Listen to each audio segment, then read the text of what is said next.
Que a graça e a paz do Senhor Jesus seja sobre a vida de cada um de vocês, meus irmãos. Que bom estarmos aqui reunidos. Hoje é quarta-feira, é dia de estarmos aqui como corpo, como igreja, como família, para recebermos uma porção fresca da palavra de Deus. Essa palavra que é poderosa, viva, eficaz e que ela, de fato, enche o nosso coração, enche a nossa vida, serve como bom remédio.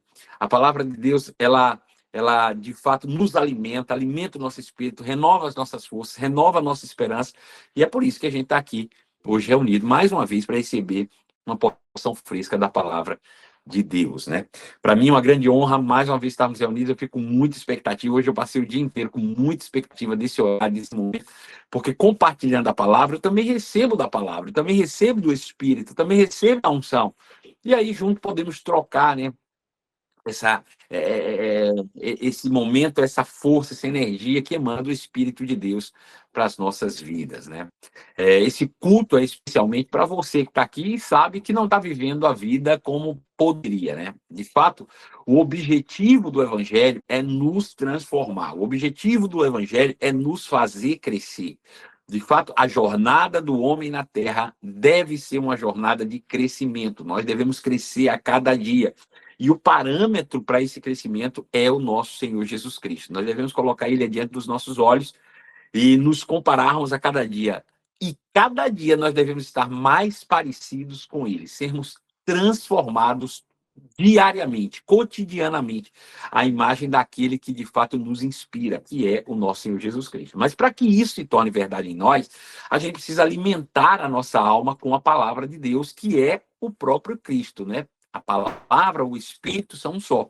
Então, quando nós ouvimos a palavra de Deus, nós vamos enchendo nosso coração, vamos nos transformando paulatinamente a imagem daquele que nos criou, né? Então, nós somos chamados para esse fim e nossa vida vai crescendo, melhorando a cada dia. Então, se você está aqui e você percebe que a sua vida ainda não está da forma como você gostaria, né, comparado, obviamente, com aquilo que a palavra de Deus nos garante, basta a gente estar sempre trazendo em mente do que Jesus disse, que ele veio para que nós tivéssemos vida e vida em abundância.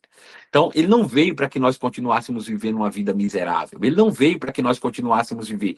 Muitas pessoas ainda, por falta de entendimento, acreditam que a morte de Jesus na cruz apenas nos concedeu uma entrada no céu, no reino eterno, um dia depois que nós morremos. E eu digo apenas porque, de fato, quando nós olhamos para as Escrituras Sagradas, a promessa da vinda do Messias está muito mais ligada àquilo que nós vamos viver hoje, né?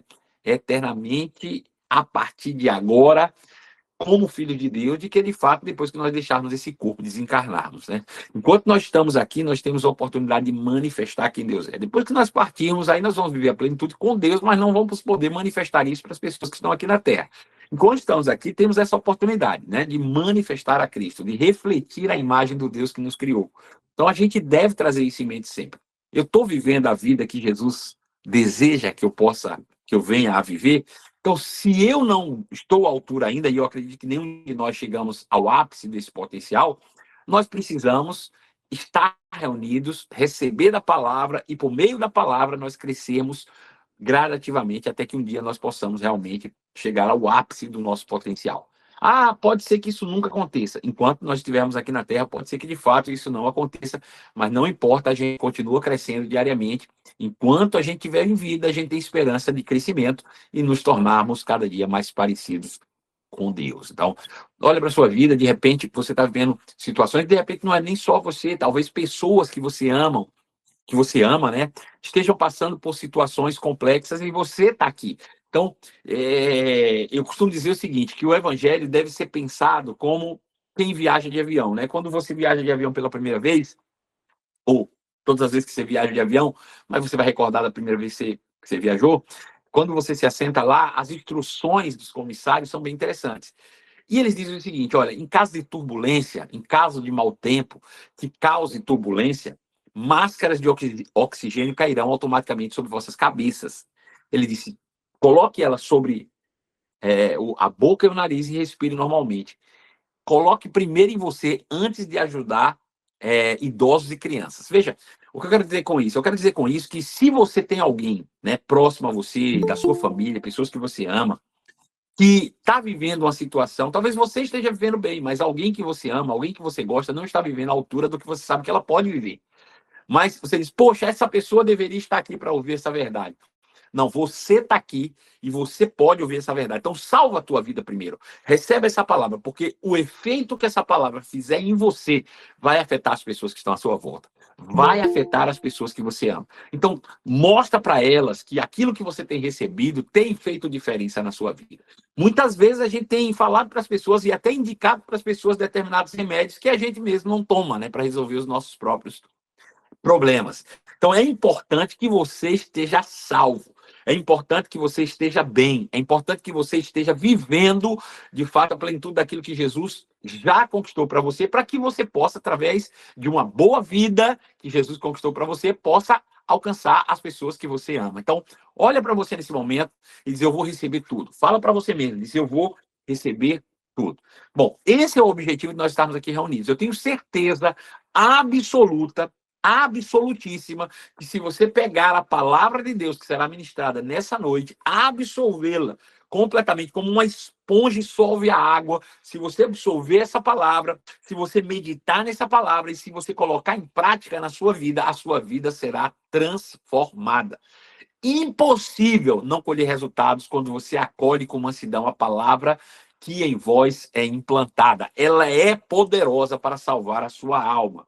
E uma alma salva vai, de fato, representar uma vida aqui na Terra muito acima, mas muito acima de que qualquer expectativa natural e terrena. Você vai viver uma vida sobrenatural. E esse é o nosso objetivo, que você, de fato, venha viver. O objetivo de estarmos reunidos como corpo, como igreja, como família, é poder, de fato, recebermos uns dos outros aqui. Um prega, o outro vai trazer uma palavra, o outro intercede, o outro ora, mas o mais importante é que nós, como corpo, possamos receber uns dos outros aqui na comunhão do Espírito, no vínculo que nós temos pelo Espírito de Deus, que possamos crescer, né, e sermos transformados. Então, temos a certeza que vamos sair daqui pessoas melhores, né? Eu vou pregar a palavra hoje, debaixo do tema identidade próspera, seguindo, né, o raciocínio daquilo que nós temos visto já nas semanas anteriores. Eu quero que você abra a sua Bíblia hoje em Efésios, capítulo de número 4, verso de número 24. Efésios, capítulo 4, verso de número 24. Por favor, abra a sua Bíblia. Efésios, carta do apóstolo Paulo aos Efésios, capítulo 4, verso de número 24. É importante que você abra a sua Bíblia, que você leia a palavra de Deus, que você compare aquilo que eu estou falando com aquilo que está escrito, porque importa que você creia na palavra. Eu sou apenas o canal que vai trazer essa palavra. Não é o que eu falo que é importante, é se eu falo a palavra de Deus, isso é importante. Então, leia a tua Bíblia, analise as escrituras e veja se de fato é isso que está aí na tua frente diante dos seus olhos.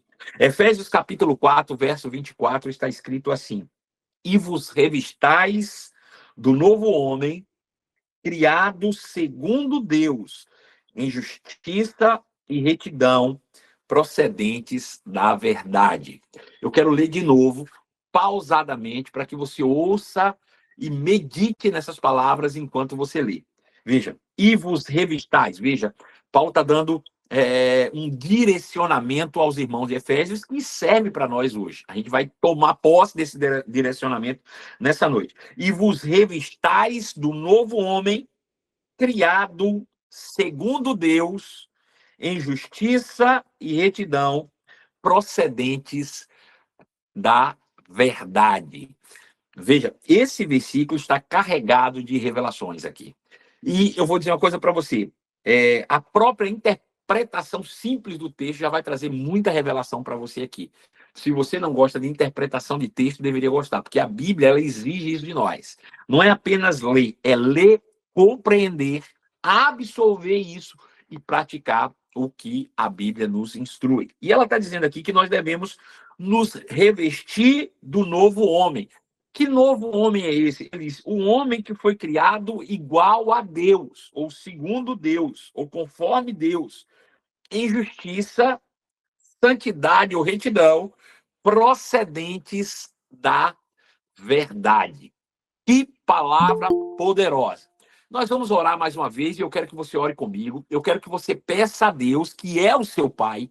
Deus, que é o seu Pai, vai responder a você. E você vai pedir para que Ele fale com você nessa noite.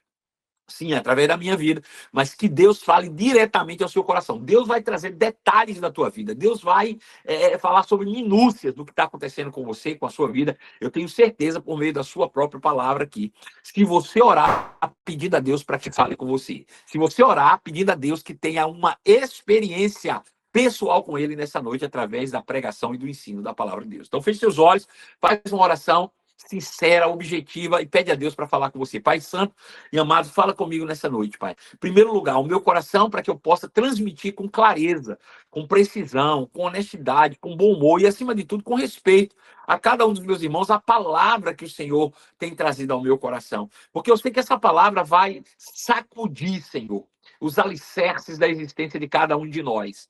Eu sei que essa palavra vai nos confrontar, mas ela vai nos colocar no rumo certo, Pai, para que vivamos uma vida que agrade a Ti, para que nós possamos desfrutar de vida boa, porque esse é o seu desejo. O Senhor não tem prazer numa vida ruim, o Senhor não tem prazer na doença, o Senhor não tem prazer na miséria, o Senhor não tem prazer numa vida, Senhor, que seja apenas o suficiente, não. O Senhor deseja, e o Senhor já deixou claro isso nas suas escrituras, que o Senhor deseja a nossa prosperidade, que o Senhor deseja o nosso crescimento em todas as áreas da vida. Então, Senhor, que o Senhor nos ajude. Me ajude particularmente a transmitir com clareza essa palavra, para que os meus irmãos recebam essa palavra, que eu possa ser a resposta dessa oração feita com fé, para que eu possa ir de encontro a cada necessidade, para que eu possa alcançar cada coração sedento, para que eu possa, Senhor, ir profundo em cada alma, Senhor, que chegou essa noite cansada, sobrecarregada, abatida, e que ela possa sair daqui esperançosa, que ela possa sair daqui, Pai Santo, cheia, renovada, da esperança de viver uma vida plena em Ti, porque para isso o seu filho morreu naquela cruz. Ele não morreu em vão. Jesus vai se orgulhar de mim, Jesus vai se orgulhar de cada um dos meus irmãos, quando nós estivermos vivendo uma vida que agrada a Ti, Pai. E eu tenho certeza que por meio do conhecimento da Tua palavra, nós podemos alcançar isso. Nós podemos crescer, nós vamos crescer, nós vamos alcançar, Pai. Por isso eu te agradeço e te peço. Sozinho eu não consigo, mas com a tua unção aqui presente hoje, Pai, debaixo do ministério do Espírito Santo, eu sei que eu serei eficaz na transmissão da revelação da tua palavra, no poder do nome santo do teu Filho Jesus Cristo. O Senhor sabe, mas eu quero tornar pública a minha total e completa dependência. Eu sozinho não estaria aqui. Eu orava aqui antes desse culto, Pai, e falava contigo, Pai, sozinho eu não vou. Se a tua presença não estiver comigo, eu não vou. E o Senhor se manifesta. E o Senhor se manifesta todas as vezes que eu oro. E o Senhor está presente todas as vezes. Por isso, Pai, é com a autoridade que eu prego a Tua palavra. É com a certeza de ser ouvido que eu prego a Tua palavra. É na certeza de que milagres acontecerão nessa noite que eu prego a Tua palavra, Pai Santo. Em o nome de Jesus. Em nome de Jesus, Pai. Que cada coração receba essa palavra como uma semente poderosa e possa haver uma colheita abundante nessa noite. Em nome de Jesus é que eu oro. Em nome de Jesus. Queridos, olha só, na semana passada, né, para você que está me acompanhando todas as semanas, e para você que não está me acompanhando, mas que está aqui hoje, seja muito bem-vindo. Na semana passada, a tônica da ministração trouxe a seguinte reflexão, que a palavra de Deus, ela é a baliza dos nossos pensamentos. A palavra de Deus, ela deve ser realmente um balizador dos nossos pensamentos. O que significa isso? Significa que quando nós recebemos a revelação da palavra, a revelação da nova aliança, e me entendam, vocês que estão me ouvindo aqui, não é simplesmente ler a Bíblia. Porque ler a Bíblia qualquer um pode ler, até Satanás conhece a Bíblia, né? A questão toda é você ler e compreender. Sabe, queridos, a gente precisa entender, e eu vou falar de coisas elementares hoje aqui, porque eu sei que Deus está me guiando a isso, e que pessoas vão precisar, né, disso aqui. Veja, a gente precisa entender que a Bíblia, coisas básicas, tá? É dividida em duas partes, por exemplo. Antiga e Nova Aliança, ou Antigo Testamento e Novo Testamento, né? E o que divide essas duas realidades, da Nova Aliança, da Antiga Aliança, do Antigo Testamento, do Novo Testamento, de uma antiga criação, de uma nova criação, o que traz esse divisor claro de águas aqui entre as duas coisas, é a morte e a ressurreição de Jesus. Antes da morte de Cristo Jesus, toda a humanidade estava debaixo de maldição. E aqueles que fizeram aliança, a saber, os judeus, viviam debaixo de uma antiga aliança, de uma aliança que foi feita com Deus. Só os judeus eram um povo de aliança, só os judeus tinham essa aliança com Deus. No entanto, Jesus, que também era judeu de nascimento, naturalmente falando, ao nascer, ele veio para estabelecer uma nova e superior aliança, e que não ficaria restrita apenas a judeus, ao contrário, que por meio dessa aliança judaica que foi estabelecida por Moisés anteriormente, por meio dela, Jesus viria e então traria bênção para todas as famílias da terra. Mas para que nós, todas as famílias da terra, fôssemos alcançados por essas bênçãos, precisávamos estar em aliança com Deus. Então, Jesus forja essa aliança. Ele é o cordeiro dessa aliança. Ele é o sacrifício dessa aliança. Ele, com o seu sangue, firmou uma nova e superior aliança. Ele, com o seu sangue, se achegou diante de Deus e apresentou-se a Deus agora como propiciação pelos pecados da raça humana que fazia separação. Veja, aliança significa comunhão. Se eu estou em aliança com a minha esposa, eu tenho comunhão, me tornei uma só carne com a minha esposa. Nós estávamos separados de Deus por causa dos pecados que nós outrora cometemos. Mas quando Jesus vem e morre naquela cruz como sacrifício para pegar, ou para pagar, na verdade, os nossos pecados, como propiciação. Ele, então, com seu sangue, reestabelece uma nova aliança, ou seja, uma nova comunhão com Deus. Foi essa aliança feita por Jesus com seu próprio sangue que possibilitou nós, os seres humanos, nos tornarmos tão conectados com Deus ao ponto de Deus vir habitar dentro de nós, dentro do nosso espírito. Então, o próprio Deus hoje habita dentro de nós por causa dessa aliança feita com Cristo. Então, eu preciso ter a revelação, o entendimento claro. Porque quando eu leio a Bíblia em sua totalidade, lá de Gênesis até Apocalipse, ela revela tudo isso. Ela revela como o homem era na sua criação original. Ela revela o que aconteceu, que o homem perdeu essa comunhão, essa aliança com Deus. Ela mostra que Deus cria um povo para si, chamado hebreus, posteriormente judeus. E através desse povo, Deus forja uma aliança para que, por meio dessa aliança, Deus pudesse criar ou trazer ao mundo o Cristo que traria à luz uma nova e superior aliança, que então alcançaria toda a raça humana.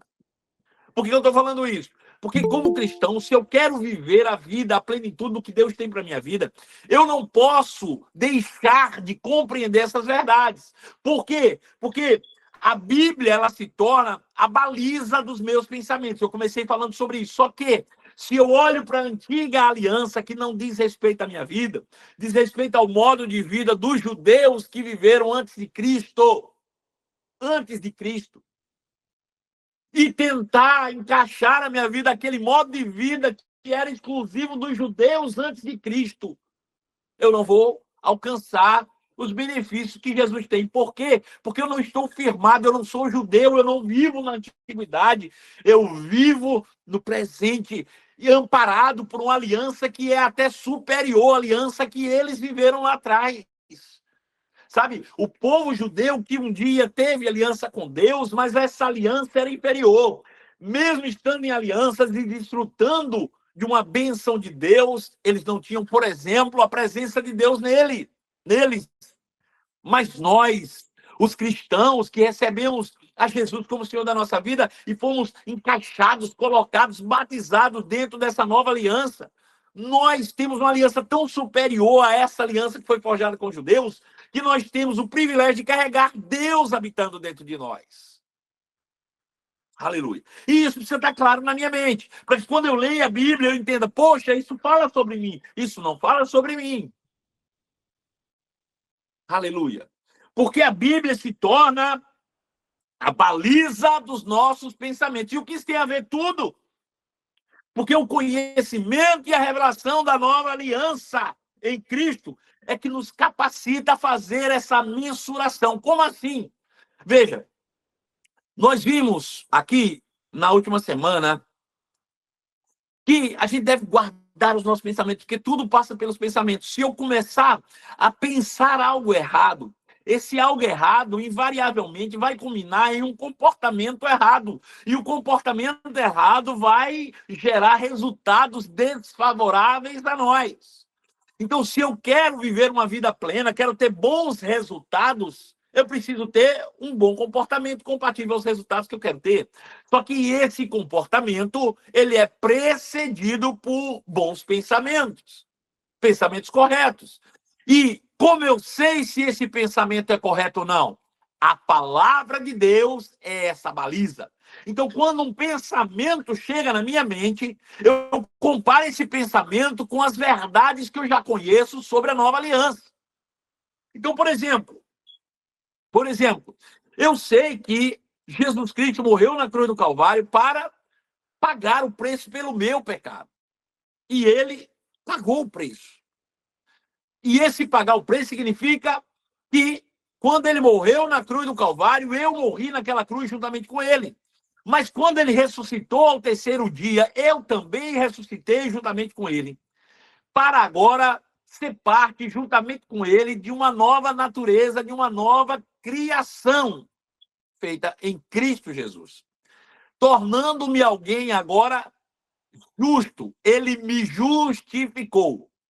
E ser justo não é ser perdoado. É diferente. Quando você é perdoado de algo, você lembra ou você diz, ó, eu cometi um erro, mas eu fui perdoado desse erro. Nós hoje não estamos na condição de perdoado, nós estamos na condição de justos. O que significa? Que o homem que cometeu esse pecado continuou morto naquela cruz. Agora, o homem que ressurgiu em Cristo, que nasceu de novo em Cristo, que me tornei agora, ele não tem esse passado. Então, se ele não tem esse passado de pecado, ele é nova criação, não tem pecado nenhum para ser perdoado. Logo, ele é justo. Justo é aquele que nunca cometeu pecado. Então, essa é a nossa condição depois que nascemos de novo em Cristo Jesus. E eu sei que você vai pensar, poxa, mas eu já pequei depois que eu aceitei Jesus. Eu entendo o que você fez, porque eu também já pequei, já cometi muitos erros na minha vida. Mas o que define a minha natureza não é o que eu faço, é o que o meu Criador fez. O que eu faço, se eu é que determina a minha natureza, então eu sou o Deus da minha própria vida. E eu não sou Deus da minha própria vida, eu não sou o meu próprio Criador, eu não sou autossuficiente, eu não sou autocriado. Eu tenho um Criador, eu tenho um Senhor, eu tenho um Deus. E é este Senhor, esse Criador, esse Deus que define quem eu sou. E ele diz que hoje, em Cristo Jesus, eu sou justo. Então, quando eu tenho essa compreensão clara da nova aliança, e os pensamentos chegam, como por exemplo, eu estou em casa e de repente vem um pensamento dizendo assim, poxa, eu poderia fazer isso ou aquilo e você sabe que aquilo está errado. Aí você compara esse pensamento com a verdade da palavra. O que Deus diz a meu respeito agora? A Bíblia diz que eu sou santo, que eu sou justo. Mas o pensamento que veio é um pensamento de pecado, um pensamento pecaminoso. Então, a palavra de Deus revelada, ela se torna essa baliza onde eu posso comparar. Se eu percebo que esse pensamento que tem chegado aqui na minha mente não está em conformidade com aquilo que a palavra de Deus diz, então eu entendo que esse pensamento ele veio de fora, não me pertence. Existem dois tipos de pensamento que chegam na nossa mente.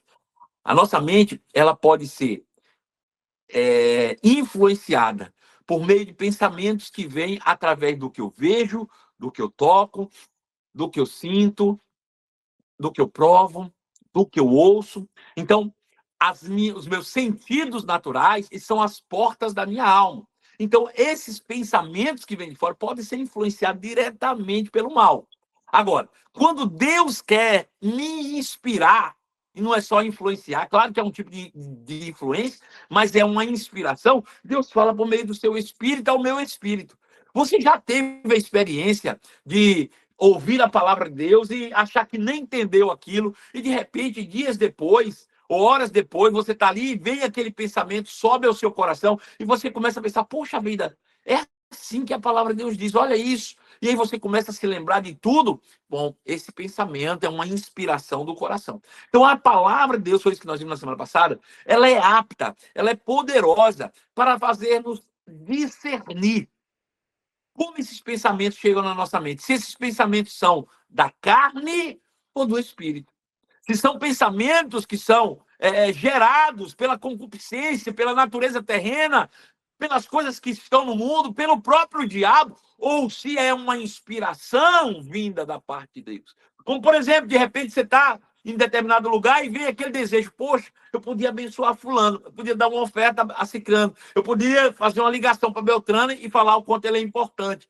Você acha que isso veio do diabo ou você acha que isso veio de Deus? Bom, pela palavra de Deus, a gente já sabe que isso veio de Deus, porque a Bíblia diz que o diabo só veio para roubar, matar e destruir. Se fosse o diabo, ele ia trazer um pensamento de maldade contra uma pessoa.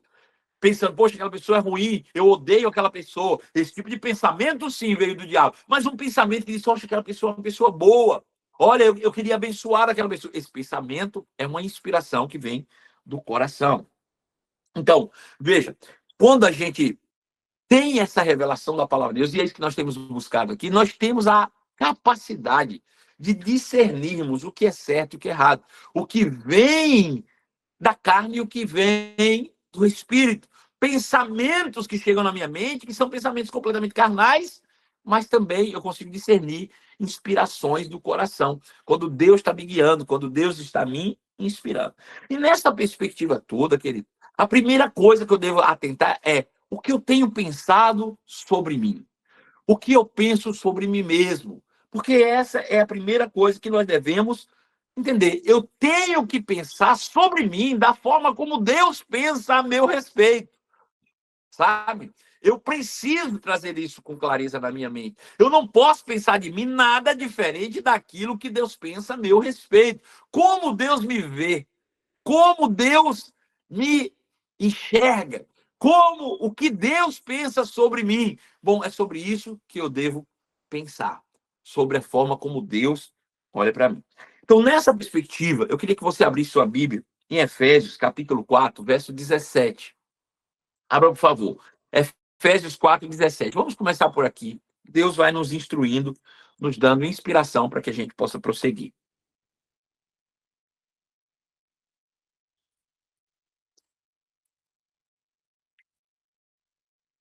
Efésios capítulo 4, verso 17, apenas o verso 17, nós vamos ver verso a verso, para que a gente possa receber a revelação da palavra de Deus. Diz assim, o apóstolo Paulo, isso, portanto, digo, e no Senhor testifico, que não mais andeis como também andam os gentios. O apóstolo Paulo está falando, olha, isso eu digo para vocês, e no Senhor eu testifico, que vocês não devem mais andar como andam os gentios. Em outra versão diz o seguinte, olha, eu lhes digo no Senhor, insisto, não vivam mais como vivem os gentios. Então, veja, isso aqui é uma orientação clara, específica, e nós precisamos entender e receber isso com clareza para que a gente possa viver e praticar essa verdade.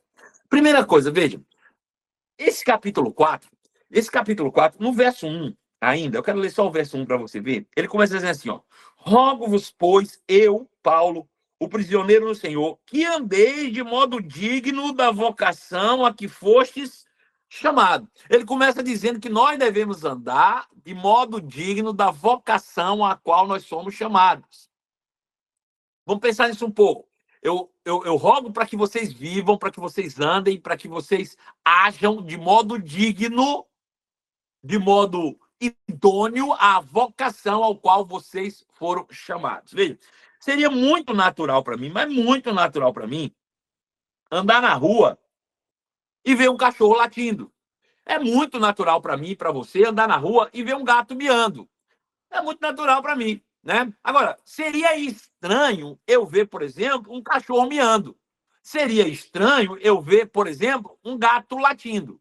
Se eu visse um gato latindo, ele não está andando segundo a vocação para a qual ele foi criado.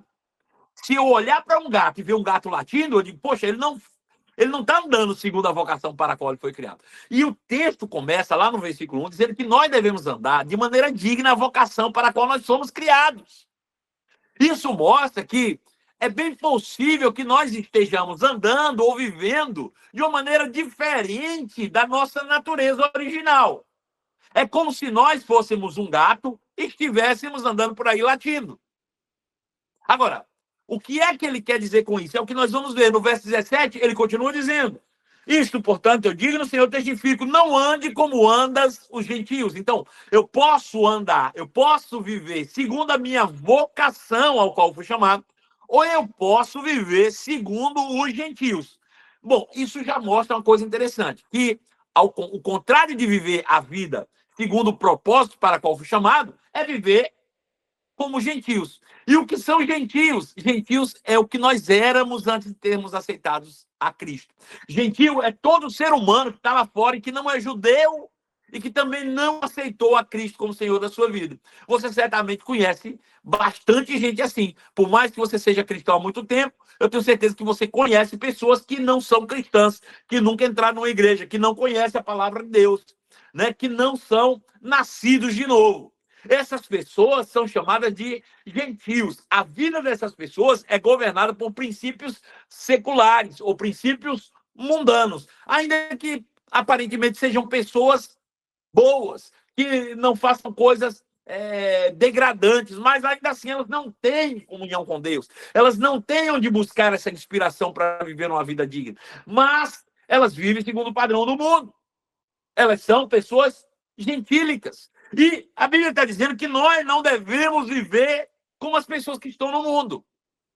Agora, veja, se Paulo diz que nós não devemos viver segundo os gentios ou igual aos gentios, isso significa que talvez nós possamos viver assim. Ou melhor, que há diante de nós sempre uma escolha. Eu sempre vou poder escolher como eu quero viver.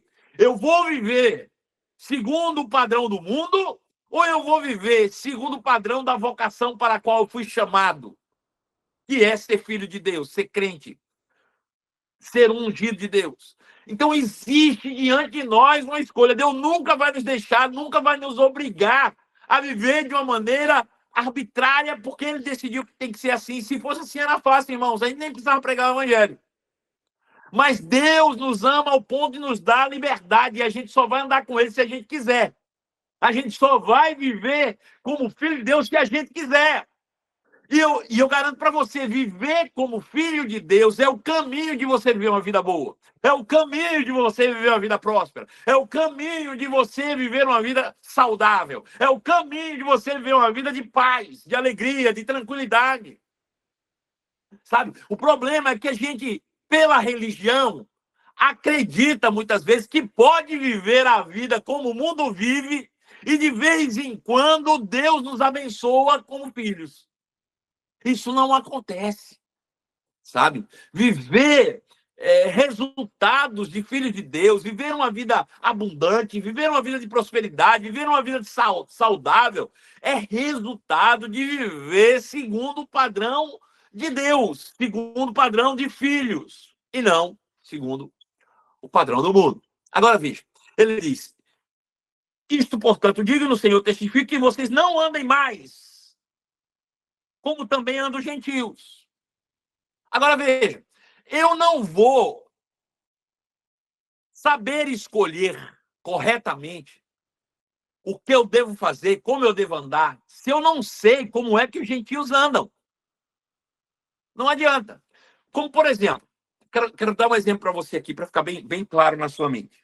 Se eu dissesse para você assim, ó, eu vou te dar a oportunidade de escolher duas sobremesas, entre duas sobremesas, viu? Se preparem para escrever no chat aí, se você puder, que eu quero a resposta para você entender, pegar esse exemplo aqui. Eu vou te dar a oportunidade de escolher entre duas sobremesas. Você pode escolher, você quer comer pudim de leite condensado ou você quer comer bavoa? Você quer comer o pudim de leite condensado ou bavoa? Me responde, por favor. Qual das duas sobremesas você quer? Ruth quer pudim, o Aldo quer pudim. Mas por que você não pode escolher o Bavoar? Por que, Ruth, você não pode escolher o Bavoar? Por que, o Aldo, você não pode escolher o Bavoar? Porque você não sabe o que é. Você não tem como escolher algo se você não conhece, se você não sabe o que é. E esse texto vai trazer luz, oh meu Deus do céu, oh glória, aleluia, Jesus. Vai trazer luz e um destaque para a tua vida, para que a partir de hoje você possa decidir, eu sei como viver uma vida de filho de Deus. Por quê? Porque agora você vai saber como não viver. Você vai conhecer como vivem os gentios. Porque quando você conhecer como vivem os gentios, você vai poder dizer assim, eu não vou escolher isso. Eu não vou viver assim. Porque até hoje talvez você tivesse vivido assim, porque você não sabia que assim era o modo de viver dos gentios. Sabe? O apóstolo Paulo faz questão de trazer detalhes, minúcias de como vivem os gentios, para que você, conhecendo uma vida gentílica, possa escolher não viver assim. Aleluia.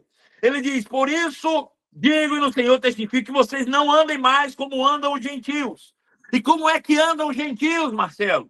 Ele diz, na vaidade dos seus próprios pensamentos. Veja, a primeira palavra, vaidade. A palavra vaidade é destituído de verdade, perversidade, depravação, fragilidade, falta de vigor. Então, veja, ele diz que os gentios vivem destituídos de conhecimento da verdade. Então é impossível você escolher viver segundo a vocação para a qual você foi chamado, como filho de Deus, se você não tem o conhecimento da verdade. Porque os gentios vivem na inutilidade dos seus pensamentos, ou na falta de conhecimento da verdade sobre os seus próprios pensamentos. Aleluia. Verso 18, a Bíblia diz que eles vivem obscurecidos de entendimento. O que é obscurecido, segundo a palavra? É coberto ou cobrir com escuridão, escurecer sem ser coberto de trevas. Então, veja, os gentios, as pessoas que estão no mundo, a sua mente, eles não têm noção do que é a verdade da palavra. Eles são obscurecidos, eles têm a mente completamente obscurecida, sem entendimento. Ao contrário de nós temos luz. Quando a palavra de Deus chega, luz chega. Aleluia. Veja, eles vivem obscurecidos de entendimento. Aleluia. Palavra entendimento significa mente como as habilidades intelectuais. Então, veja, ele diz que os gentios vivem na inutilidade, na incapacidade de entender qualquer coisa que diz respeito à vida e à piedade. Porque eles estão obscurecidos de entendimento. Eles estão com a sua mente completamente escura, sabe? Eles não conseguem pensar, imaginar nas coisas que são de Deus, divinas. É por isso que você tenta pregar, tenta ensinar, e eles não conseguem compreender, porque estão obscurecidos de entendimento, alheios à vida de Deus. O que é alheios? É destituídos. Eles não sabem o que significa. Sabe? Agora, veja, tudo isso está mostrando para que você não viva assim. Eu não posso viver obscurecido da verdade. Eu não posso viver, mesmo sendo cristão, sem o entendimento claro como as coisas cristãs funcionam. Por quê? Porque senão a mesma obscuridade que está sobre eles vai estar sobre nós. Veja, que diferença há sobre um gentio e um crente que não tem o conhecimento da palavra revelada? Nenhuma. É por isso que você olha para um crente que não tem o conhecimento da palavra revelada e olha para alguém que está no mundo e não vê diferença nenhuma entre um e outro nos resultados. Mas nós temos tido o privilégio de ter a nossa mente iluminada. Luz tem chegado para que a gente entenda como essas coisas funcionam, para que a gente entenda como o diabo tem tentado, de alguma forma, trazer sugestões mentais, para que a gente não viva obscurecido de entendimento, para que a gente não viva alheio à vida de Deus. Quer dizer, eu não posso viver alheio à vida de Deus. Sabe, eu não posso acordar de manhã como se a palavra de Deus não fosse nada. Eu não posso acordar pela manhã como se eu fosse um Zé Ninguém. Eu não posso acordar pela manhã pensando que, ai meu Deus do céu, se eu não trabalhar, eu não como. Queridos, eu não estou dizendo que você não tem que trabalhar, mas quando eu acordo pela manhã pensando, se eu não trabalhar, eu não como, você está obscurecido de entendimento, você está alheio à vida de Deus, você tem um pai, você tem uma vida operante dentro de você. Aleluia! Aleluia! Alheios à vida de Deus por causa da ignorância em que eles vivem. Pela dureza do seu coração. Aleluia. Eu quero repetir porque isso é importante. Eu digo, olha, gente, eu peço, eu lhe oriento para que vocês não vivam como vivem os gentios. E como é que vivem os gentios, Paulo? Eles vivem na inutilidade dos seus pensamentos. O que determina os resultados de quem está lá são os pensamentos inúteis, gerados por uma vontade sensual, carnal, da natureza humana, terrena. Por quê? Porque eles estão obscurecidos de entendimento. Eles estão com a mente escura para as coisas que são divinas. Estão alheios à vida de Deus, por causa da ignorância em que eles vivem, por causa da dureza dos corações, os quais, tendo se tornado insensíveis, se entregaram à dissolução. A palavra insensível aqui é alguém que é incapaz de sentir dor. A Bíblia está dizendo que os gentios, aquele povo que está no mundo, eles ficaram tanto tempo sem Deus, eles nunca ouviram a palavra de Deus, que a mente deles é como se ela tivesse formado um calo. Quem aqui já teve um calo? Né? Seja no pé, seja na mão. Quando você tem um calo, ele fica endurecido, aquela pele morta ali por cima, que você pode bater e cortar e que não sente dor. Quantas vezes eu já peguei cortador de unha e cortei o calo com aquilo, não sente dor nenhuma, não sente mais nada. Está cauterizado, completamente endurecido. É isso que ele está dizendo aqui. Que esses que estão lá no mundo, eles se tornaram insensíveis. E porque se tornaram insensíveis às coisas divinas, se entregaram a todo tipo de dissolução. Aleluia! Para com avidez cometer toda sorte de impureza. Então, mais uma vez, eu quero que vocês entendam isso com clareza. Eu vou ser redundante em falar, porque isso é segurança para vocês. O apóstolo Paulo está dizendo, olha, gente, eu insisto, vivam segundo a vocação para a qual você é chamado e não vivam mais como vivem os gentios. Você não pode mais viver com a sua mente obscurecida. Você não pode mais viver alheio à vida de Deus. Você não pode mais viver como se você fosse insensível às coisas do Espírito. Você não pode mais viver assim.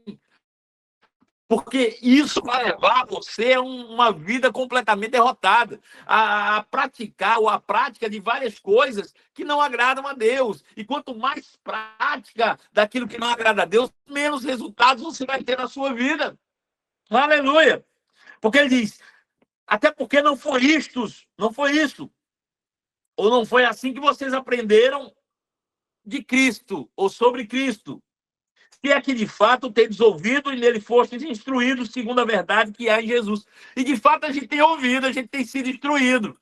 Agora veja, não adianta, eu posso vir aqui pregar 100 cultos a mesma coisa. Se você não decidir, eu estou errado, eu preciso abrir a minha mente, eu preciso receber essa palavra, eu preciso ir atrás, eu preciso ouvir de novo, você vai deixar que a sua mente forme um calo, de uma maneira que ela se torne insensível.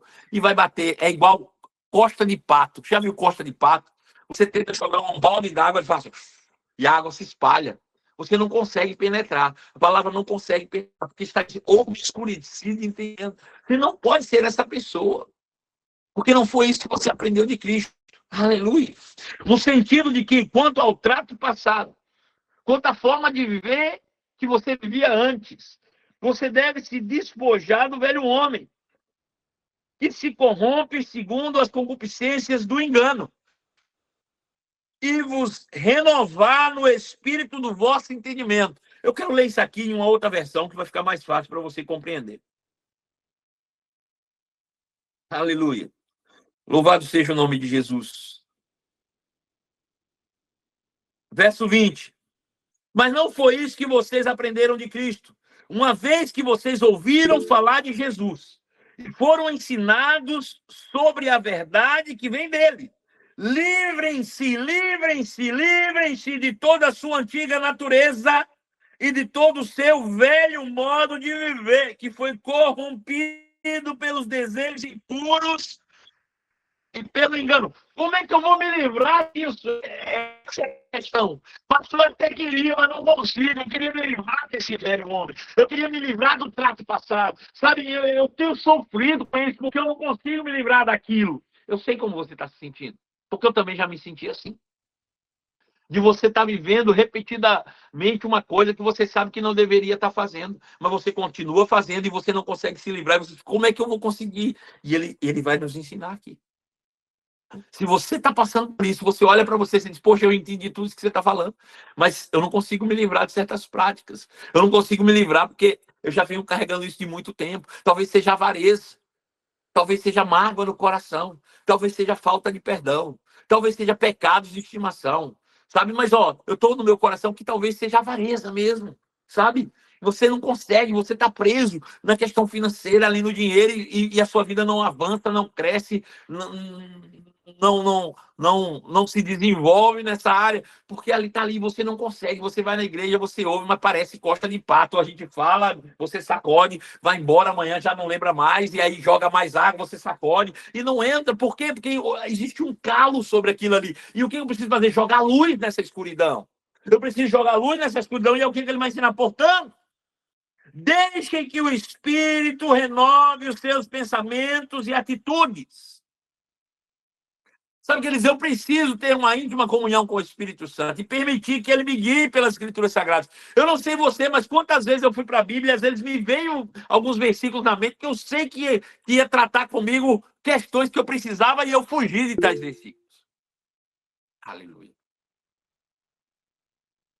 Aleluia.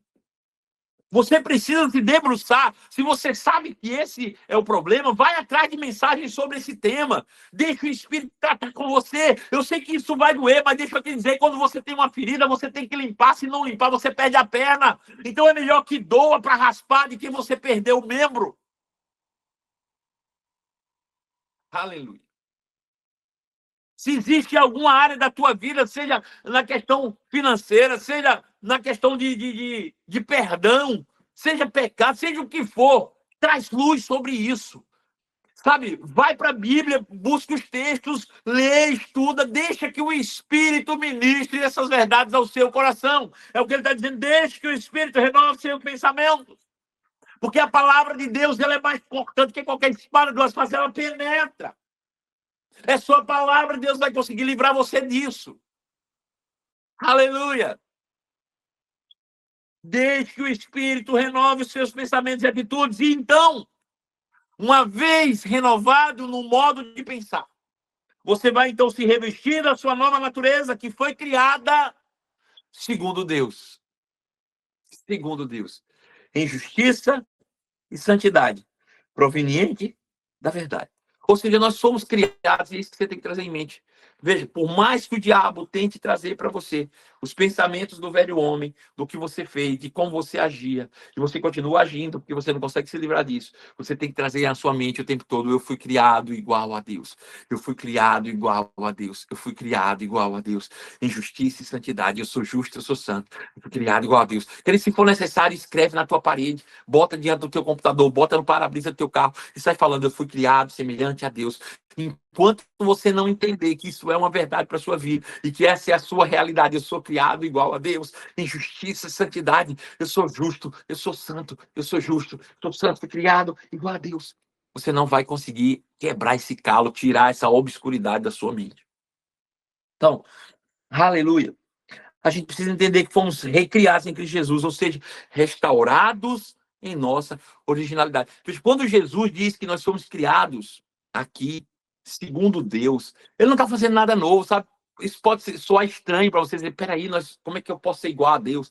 Queridos, essa era a sua realidade original. O que Jesus fez foi só restaurar a sua originalidade. Quando nós olhamos, eu quero que você abra lá comigo em Gênesis capítulo 1, verso 26 e 27. Veja o que Deus disse antes de criar você. Ele disse assim, então disse Deus. Quem foi que disse? Foi Deus que disse.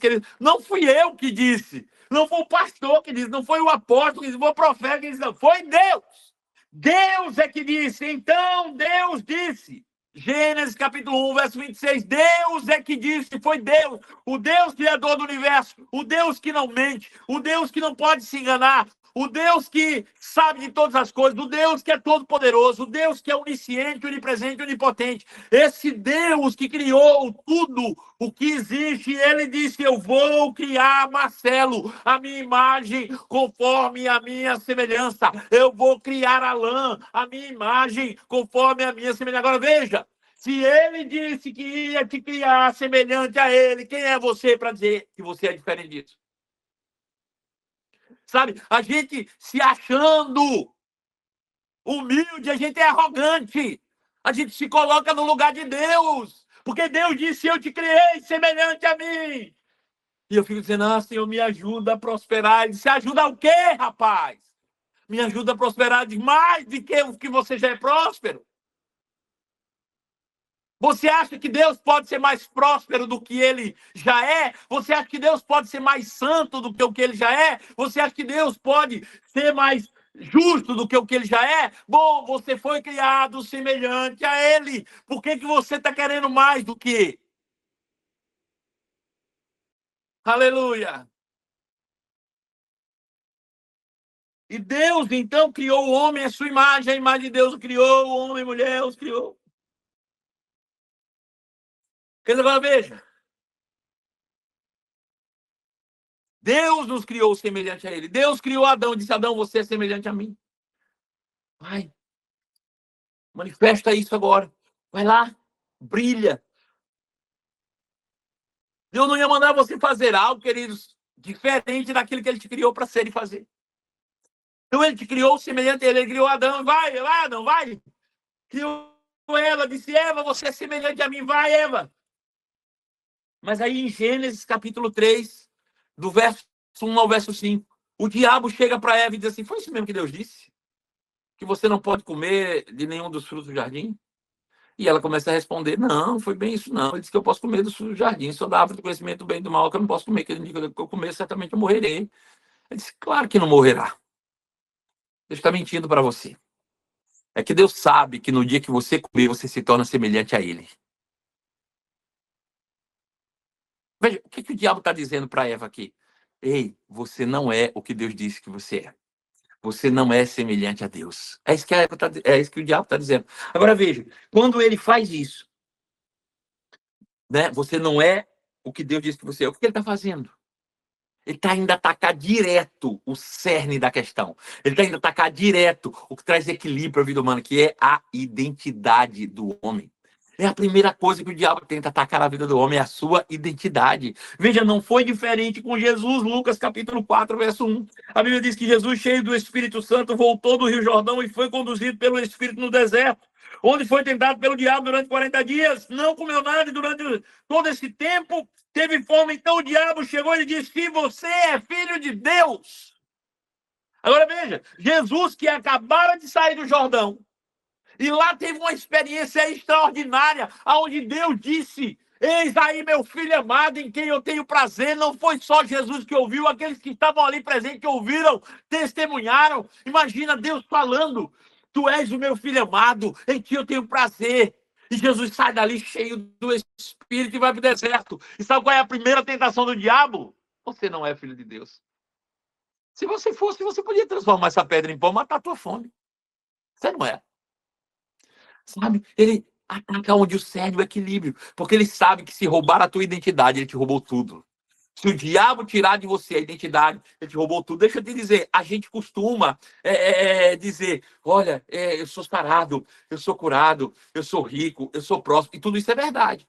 É verdade, mas isso não vai se tornar uma realidade para você se você não entender a sua identidade. Não adianta você dizer que é sarado, não adianta você dizer que é curado, não adianta você dizer que é rico, não adianta você dizer que é próspero, se você continua se vendo como um miserável.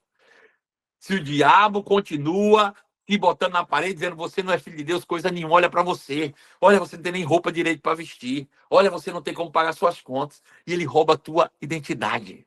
Sabe, queridos? Jesus não precisava de turbante, Jesus não precisava de pedras preciosas para se dizer, eu sei quem eu sou. Jesus nunca sucumbiu a isso. Jesus se muniu do que ele tinha de convicções sobre quem ele era e disse: está escrito, Satanás.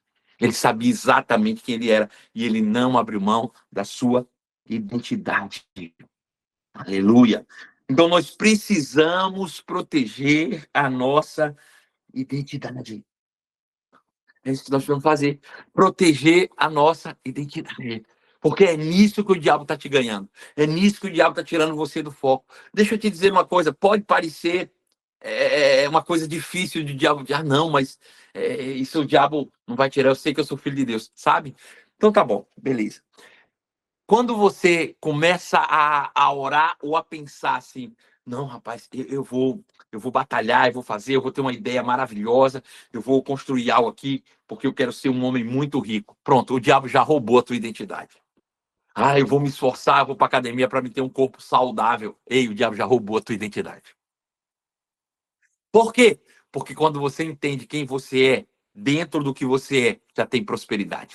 Dentro do que você é, já tem saúde divina. Dentro do que você é, já tem tudo. Sabe, você não precisa trabalhar para se tornar alguém. Você é alguém, por isso você trabalha.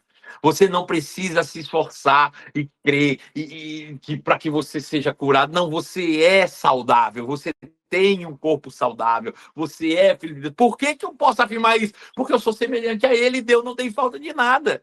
Sabe? Eu não posso construir para mim uma vida melhor do que a que Jesus já conquistou, querido. Por mais que eu me esforce, isso é idiotice, isso é soberba, achar que eu posso construir uma vida melhor do que a que Jesus já me deu.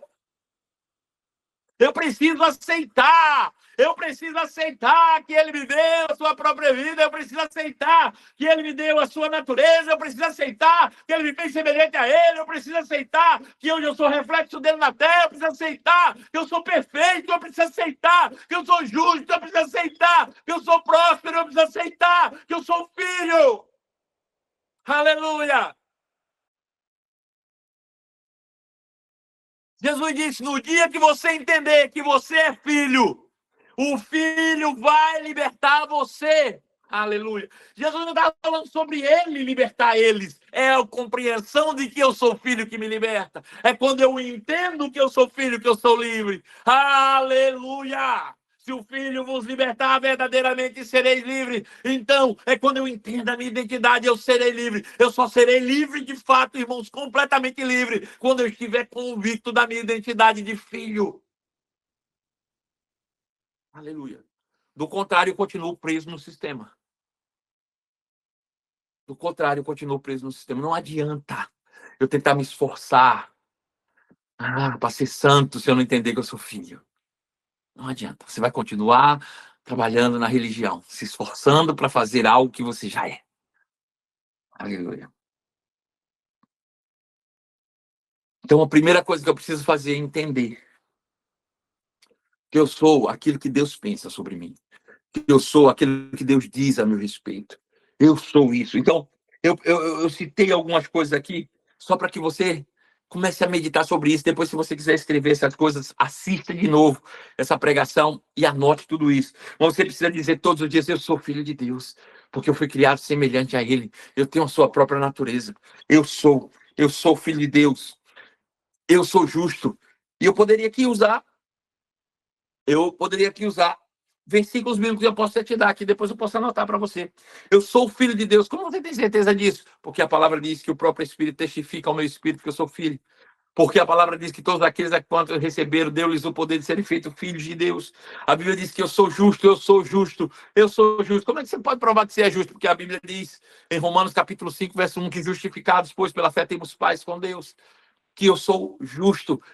Porque a Bíblia diz em 2 Coríntios capítulo 5, verso 21, que aquele que não conheceu o pecado, Deus o fez pecado por nós, para que nele eu fosse feito justiça de Deus. Eu sou santo.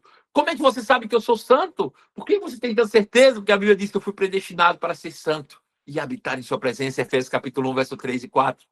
Eu sou amado. Como é que você diz que você é amado? Você tem tanta certeza?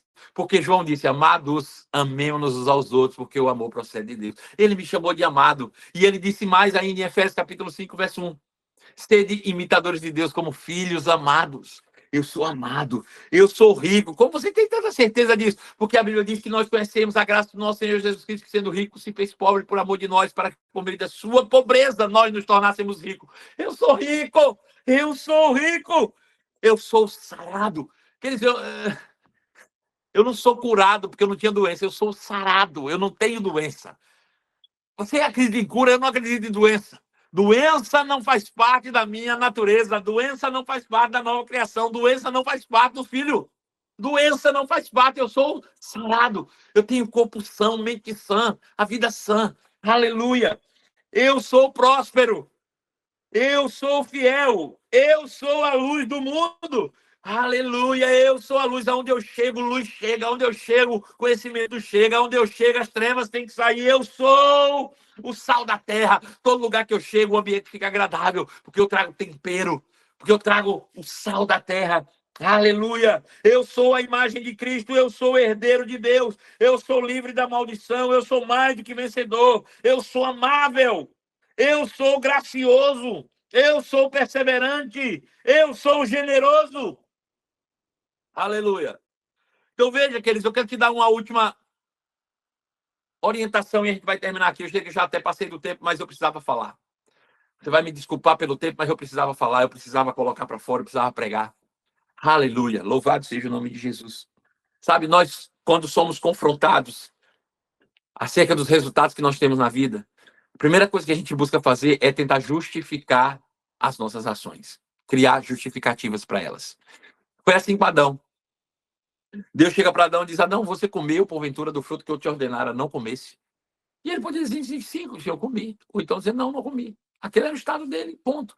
Mas ele criou uma história. Não foi a mulher que tu me deste.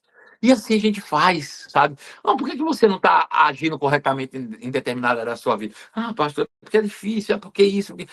Veja, a gente vai contar histórias, a gente vai criar narrativas que justifiquem o nosso mau comportamento. Essas narrativas, nós vamos dar o nome de historinha. Vai ficar contando historinha até quando? Vai ficar contando historinha para você até. E essas justificativas, primeiro você está dando para você mesmo. Sabe, você talvez acorda pela manhã e diz: não, mas eu nunca perdoei fulano, porque fulano fez isso assim comigo. E vai ficar contando essas historinhas para você mesmo até quando? Quando você sabe que deveria ir lá perdoar? Sabe? E até quando você vai continuar infiel nos dízimos e nas ofertas? Quando você sabe que deveria fazer o que é correto? Não, mas é porque está difícil, esse mês não deu. Você vai ficar contando historinha até quando? Essas narrativas que você tem construído só servem para justificar o seu mau comportamento.